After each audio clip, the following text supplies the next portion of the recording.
আসসালামু আলাইকুম ওয়া রাহমাতুল্লাহি ওয়া বারাকাতুহু। আজকে আমাদের সমাজের অধিকাংশ নাবালক শিশুরা কর্মরত আছে। এখন তাদের জীবনের যে মূল্যবান সময়, যে সময় তাদের পড়াশোনার মধ্যে রত থাকা দরকার ছিল, সেই সময় আমাদের সমাজের মানুষ তাদের দ্বারা কি করাচ্ছে সেটা আমরা আজকের বাস্তবে দেখব। সাকিব মাত্র 13 বছরের বালক, সেই স্কুল এবং মক্তবে পড়ে, কিন্তু পরিতাপের বিষয় হলো তার পিতামাতা তাকে আর পড়তে দেবে না, তাকে কাজে বসানোর চিন্তা ভাবনা চলছে, যার কারণে সে অনেক দুঃখিত।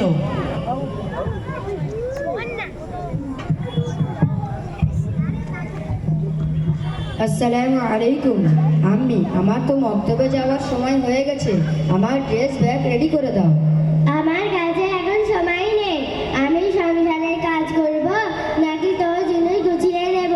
তোর জিনিস তুই দেখে নিয়ে যা। আর ওই সব মক্তবে বেশি সময় দিয়ে লাভ নেই, বাড়িতে এসে কাজ কর। আমার তো মক্তব থেকে আসার পর টিউশন আছে, তারপরে কাজগুলো করে দেব। এত পড়াশোনা করে কি হবে? সেই তো কাজ করেই খেতে হবে। কাজ না করলে খাবি কি করে?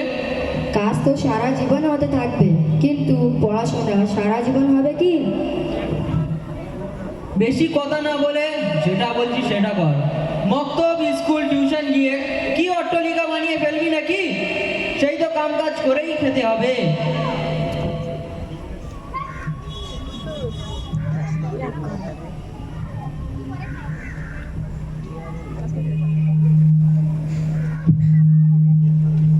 আসসালামু আলাইকুম হুজুর। ওয়ালাইকুম। বেটা সাকিব, তুমি এত দেরিতে মুক্তবে কেন এসেছো? হুজুর, আমার ভাগ্যে মনে হচ্ছে আমার দিন শিক্ষা নেই। কেন বেটা, কি হয়েছে? আমার বাবা আমাকে কাজে বসতে বলে, যদি কাজ না শিখিস তাহলে খাবি কি করে? তাদের ইচ্ছা আমি স্কুল ও মক্তব ছেড়ে কাজে বসে যাই। আচ্ছা ঠিক আছে, তোমার বাবাকে একটু বুঝিয়ে বলো, আর কয়েকটা বছর একটু কষ্ট করে পড়ে নিতে পারলে জীবনে অনেক লাভবান হবে এবং আখেরাতে অনেক উপকার হবে।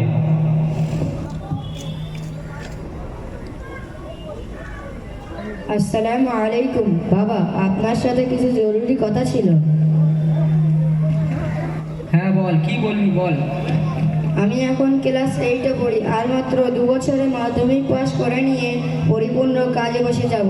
আর তাছাড়া মক্তবেরও এখন 2 বছর পড়ার বাকি আছে, সেটাও শেষ হয়ে যাবে।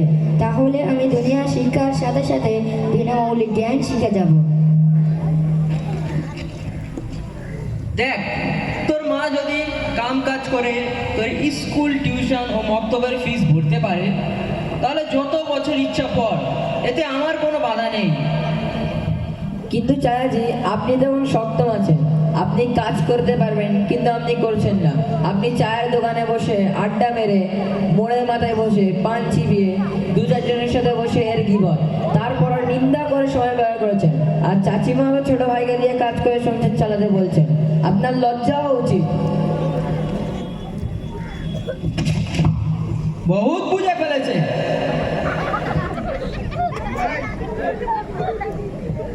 সাকিব, তুই কোনো মতে মক্তব বা স্কুল ছাড়বি না, তারপরে দেখছি কি করা যায়। আমার তো মক্তব ছাড়ার কোনো ইচ্ছা নেই, কিন্তু পরিবারের ছোট ভাই বোনদের কিভাবে চলবে? হুজুর, আসসালামু আলাইকুম। ওয়ালাইকুম আসসালাম। বেটা সাকিব, তোমাকে দেখে খুব চিন্তিত মনে হচ্ছে। ওর বাবা ওকে পড়তে দেবে না, তাই ও চিন্তিত। হুজুর, আপনি যদি ওর বাবার সাথে কথা বলেন তাহলে কিছু সমাধান হতে পারে। আচ্ছা ঠিক আছে, আমি ওর বাবার সাথে কথা বলবো।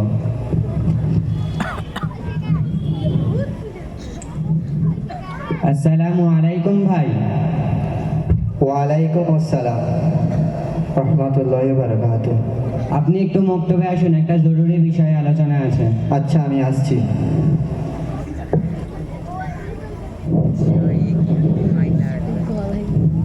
আসসালামু আলাইকুম। ওয়ালাইকুম আসসালাম।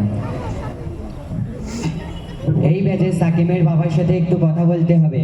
উনি নাকি ছেলেকে আর পড়তে দেবেন না বলছেন। কেন, কি সমস্যা? জিম্মাদার সাহেব ওর বাবা ওকে পড়তে দেবে না এবং অনেক রাত্রি যে কাজ করতে হয়, যার কারণে সে মক্তব বা স্কুলের পড়া ঠিকমতো করে উঠতে পারে না আর প্রতিদিন সকালে দেরিতে মক্তবে আসে।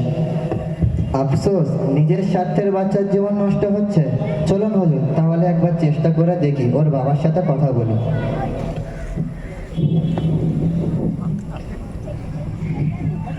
আসসালামু আলাইকুম বাবা সাহেব, কেমন আছেন? খবর জবর সব ঠিক আছে তো? ওয়ালাইকুম আসসালাম রহমতুল্লাহি ওয়া হ্যাঁ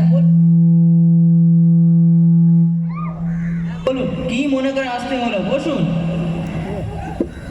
আসলে আপনার ছেলে সাকিম বেশ কিছুদিন থেকে দেরিতে ক্লাসে আসছে এবং বলছে নাকি ও আর পড়তে যাবে না, বাড়িতে অনেক কাজের চাপ আছে, আর হবে না। হ্যাঁ, ওর মা তো ওকে সকালে ডেকে দেয়, কিন্তু ও ঘুম ছেড়ে উঠতেই পারে না। এতে আমরা কি করতে পারি বলুন তো? দেখো ভাই, তুমি যদি ওকে রাত 2-3 পর্যন্ত কাজ করাও, সে কিভাবে ঘুম থেকে উঠবে আর কিভাবে ওর পড়ার মানসিকতা থাকবে? কাজ তো করতেই হবে, কাজ না করলে চলবে কি করে? প্রিয় অভিভাবকগণ, আমি আপনাদের সকলকেই বলছি, আজকে আমাদের সমাজে এটাই বাস্তব চিত্র। তারা নিজেদের সন্তানদের 12 থেকে 14 বছর হওয়ার সাথে সাথেই তাকে কাজে ব্যস্ত করার ফিকির করে এবং ভাবে যে এটাই ভবিষ্যৎ। আসলে জীবনের ফায়দার জন্য করা হচ্ছে, কিন্তু আসল বিষয় হলো এতে বাচ্চার ভবিষ্যৎ নষ্ট হবে। যখন একটা বাচ্চা অল্প বয়সে পয়সার লালসায় পড়বে, তার মধ্যে সামাজিক ও মানবিক কোনো জ্ঞান থাকবে না, তার উপার্জনের পন্থার মধ্যে হালাল ও হারামকে সামনে রাখবে না, শরীয়তের কোনো বিধিনিষেধকে পরোয়া করবে না, সে হালাল পন্থাও অবলম্বন করবে আর হারাম পন্থাও।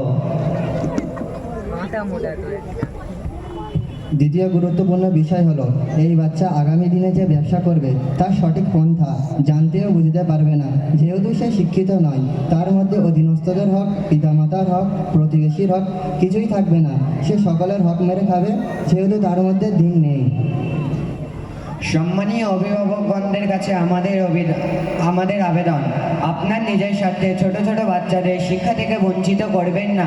তাদের দিন ও দুনিয়া শিক্ষার সুযোগ দিন। শেখার পরে একটা নির্দিষ্ট সময় পর্যন্ত উপযুক্ত বয়স হলে তারপরে তাকে কাজের দিকে ধাবিত করুন। এটা আমাদের শারীরিক দায়িত্ব।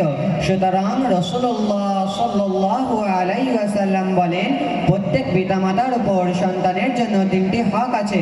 নাম্বার 1, সন্তানের জন্য ভালো অর্থাৎ নেক মা নির্বাচন করা। নাম্বার 2, সন্তানের ভালো নাম রাখা। আজকে আমাদের সমাজে এটাও খুব দুর্বল, বাচ্চাদের যদু, মধু ইত্যাদি উল্টাপাল্টা নাম রাখা হয়।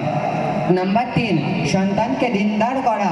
যদি এটা না করা হয় তাহলে কিয়ামতের দিবসে পিতাকে জবাবদিহি হতে হবে। আল্লাহ তাআলা আমাদের প্রত্যেকের হেফাজত করুক, আমিন।